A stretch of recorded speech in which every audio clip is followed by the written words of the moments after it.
di kelompok 3 akan menjelaskan tentang sistem penjualan kredit dan piutang. Saya Lilis Erlina, BP 1911021007. Saya Cica Lanci, BP 1911021013. Halo, saya Muhammad Alfa dari BP 1911022013. Pertiwi, BP 1911022027. Saya Isca Suryaningsi, BP 1911022031. Baiklah teman-teman, pertama saya akan menjelaskan tentang penjualan kredit. Apa sih penjualan kredit itu? Penjualan secara kredit adalah kegiatan penjualan yang terdiri dari transaksi penjualan barang atau jasa, baik secara kredit maupun secara tunai. Selanjutnya yaitu sistem penjualan kredit. Sistem penjualan kredit itu terbagi dua, yaitu adanya sistem penjualan kredit dengan kartu kredit perusahaan dan sistem penjualan kredit biasa. Berikut skema penggunaan kartu kredit perusahaan. Pertama, pelanggan pemegang kartu kredit. Pelanggan membeli barang atau jasa dengan menggunakan kartu kredit perusahaan. Kemudian, perusahaan menerbitkan kartu kredit.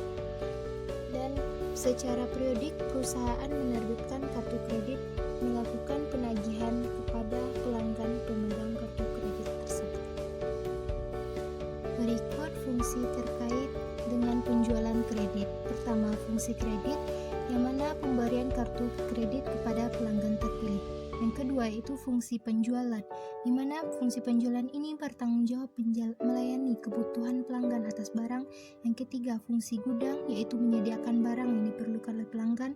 Yang keempat fungsi pengiriman, bertanggung jawab untuk menyerahkan barang yang dengan kuantitas, mutu, dan spesifikasinya. Selanjutnya yaitu fungsi akuntansi, yang mencatat transaksi bertambahnya piutang kepada pelanggan ke dalam kartu piutang dan faktur penjualan. Selanjutnya itu fungsi penagihan, yang mana tugasnya yaitu membuat surat tagihan secara periodik kepada pemegang kartu kredit. Mana fungsi ini sama dengan kedua sistem penjualan tersebut. Berikut informasi yang diperlukan oleh manajemen. Pertama yaitu jumlah pendapatan penjualan menurut jenis produk atau kelompok produk selama jangka waktu tertentu. Yang kedua yaitu jumlah piutang kepada setiap debitur dan transaksi-transaksi penjualan kredit. Yang ketiga jumlah harga pokok produk yang dijual selama jangka waktu tertentu. Yang keempat nama dan alamat pembeli. Yang kelima kuantitas dan produk yang dijual. Selanjutnya nama wiraniaga yang melakukan penjualan dan otorisasi pejabat yang berwenang. Berikut ini adalah contoh dokumen yang digunakan penjualan kredit dengan kartu kredit perusahaan. Yaitu pertama faktur penjualan kartu kredit, yang di sebelah kanan yaitu surat tagihan. Selanjutnya yaitu Dokumen yang digunakan sistem penjualan kredit biasa. Yang pertama yaitu surat order pengiriman dan tembusannya. Ini merupakan dokumen untuk memproses penjualan kredit kepada pelanggan. Yang kedua, faktur dan tembusannya. Ini merupakan dokumen yang dipakai sebagai dasar untuk mencatat timbulnya piutang. Yang ketiga, rekapitulasi beban pokok penjualan. Dan yang keempat, bukti memorial. Catatan akuntansi sistem penjualan kredit dengan kartu kredit. Dokumen akuntansi yang digunakan yaitu jurnal penjualan, kartu piutang, dan kartu gudang. Nah, catatan akuntansi sistem penjualan kredit biasa yang digunakan yaitu jurnal penjualan, kartu piutang, kartu persediaan, kartu gudang, dan jurnal umum. Jaringan prosedur yang membentuk sistem penjualan dengan kartu kredit yaitu prosedur order penjualan, pengiriman barang, pencatatan piutang, penagihan, dan prosedur pencatatan penjualan. Jaringan prosedur yang membentuk sistem penjualan kredit yaitu prosedur order penjualan, persetujuan kredit, pengiriman, penagihan, pencatatan piutang, distribusi penjualan dan beban pokok penjualan. Selanjutnya, ini merupakan contoh bagan alir dokumen sistem penjualan kredit dengan kartu kredit. Selanjutnya, unsur pengendalian internal. Untuk merancang unsur pengendalian internal yang dapat diterapkan dalam sistem penjualan kredit, unsur pokok pengendalian internal terdiri dari organisasi, sistem otoritas dan prosedur pencatatan dan praktik yang sehat. Lebih rincinya dapat teman-teman baca di PPT kami.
Sistem retur penjualan. Fungsi yang terkait, pertama fungsi penjualan. Fungsi penjualan bertanggung jawab atas pengembalian barang yang telah dibeli oleh pembeli. Yang kedua, fungsi penerimaan bertanggung jawab atas penerimaan barang berdasarkan otorisasi yang terdapat dalam memo kredit yang diterima dari fungsi penjualan. Yang ketiga, fungsi gudang bertanggung jawab atas penyimpanan kembali barang yang diterima dari retur penjualan setelah barang tersebut diperiksa. Dan yang terakhir, fungsi akuntansi bertanggung jawab atas pencatatan transaksi retur penjualan ke dalam jurnal umum atau jurnal retur penjualan. Informasi yang diperlukan oleh manajemen. Yang pertama, jumlah rupiah dari retur penjualan menurut jenis produk atau kelompok produk selama jangka waktu tertentu. Yang kedua, jumlah piutang yang berkurang karena adanya retur penjualan. Yang ketiga, jumlah harga pokok produk dari persediaan yang dikembalikan oleh pembeli. Yang keempat, nama dan alamat pembeli. Yang kelima, kuantitas produk yang dikembalikan oleh pembeli. Yang keenam, nama wiraniaga yang melakukan penjualan produk yang dikembalikan oleh pembeli. Yang ketujuh, otorisasi dari pejabat yang berwenang. Dokumen yang digunakan. Pertama, memo kredit. Memo kredit dalam pencatatan transaksi retur penjualan. Memo kredit merupakan dokumen sumber sebagai dasar pencatatan transaksi tersebut. Yang kedua, laporan penerimaan barang. Dalam transaksi retur penjualan, laporan penerimaan barang merupakan dokumen pendukung yang melampiri memo kredit. Jaringan prosedur dalam sistem retur penjualan. Pertama, prosedur pembuatan memo kredit. Dalam prosedur ini, fungsi penjualan membuat memo kredit yang memberikan perintah kepada fungsi penerima untuk menerima barang dari pembeli tersebut. Yang kedua, prosedur penerimaan barang. Dalam prosedur ini, fungsi penerimaan menerima dari pembeli berdasarkan perintah dalam memo kredit yang diterima dari fungsi penjualan. Yang ketiga, prosedur pencatatan retur penjualan. Dalam prosedur ini, transaksi berkurangnya piutang dagang dan pendapatan penjualan akibat dari transaksi retur penjualan dicatat oleh fungsi akuntansi ke dalam jurnal umum atau jurnal retur penjualan dan ke dalam buku pembantu piutang. Unsur pengendalian internal terbagi atas tiga. Pertama, organisasi. Yang kedua, sistem otorisasi dan prosedur pencatatan. Yang ketiga, praktik yang sehat. Kemudian kombinasi prosedur order pengiriman dan prosedur penagihan. 1. Prosedur order pengiriman dan penagihan terpisah. 2. Prosedur order pengiriman satuan. 3. Prosedur pra penagihan lengkap. 4. Prosedur pra penagihan tidak lengkap. Selanjutnya, sistem akuntansi piutang. Pada sistem akuntansi piutang ini bertujuan mencatat mutasi piutang perusahaan kepada setiap debitur. Selanjutnya, prosedur pencatatan piutang. Kemudian, informasi yang diperlukan oleh manajemen ada 3, yaitu 1. Saldo piutang pada saat tertentu pada setiap debitur. 2. Riwayat pelunasan piutang yang dilakukan pada debitur. Ketiga, umur piutang kepada setiap debitur pada saat tertentu.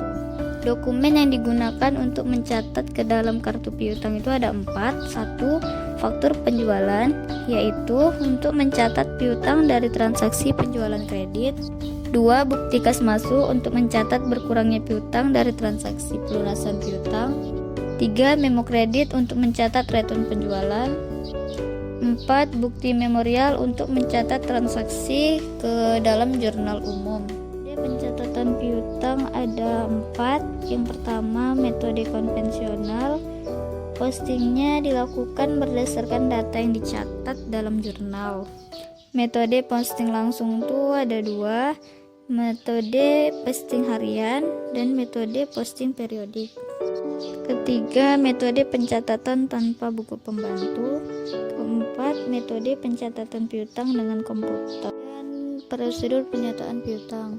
1. Pernyataan saldo akhir bulan hanya menyajikan saldo piutang kepada debitur pada akhir bulan saja. 2. Pernyataan satuan yang berisi saldo utang dagang awal bulan, mutasi debit dan kredit, saldo utang dagang akhir bulan. 3. Pernyataan saldo berjalan dengan akun konvensional. 4. Pernyataan faktur yang belum dibayar. Distribusi penjualan terbagi 5. Yang pertama, metode berkolom. Yang kedua, metode akun tunggal dan akun berkolom. Yang ketiga, metode summary strip dan metode tiket tunggal. Keempat, metode register dengan metode komputer. Faktor yang harus dipertimbangkan dalam pemilihan metode distribusi ada 3. Yang pertama yaitu informasi yang akan dicantumkan. Yang kedua, jumlah unsur dalam klasifikasi. Yang ketiga, media yang dipakai sebagai sumber informasi. Selanjutnya yaitu Informasi yang akan dicantumkan dalam laporan terbagi 2, yaitu yang pertama jumlah unsur dalam klasifikasi, yang kedua media yang dipakai sebagai sumber data.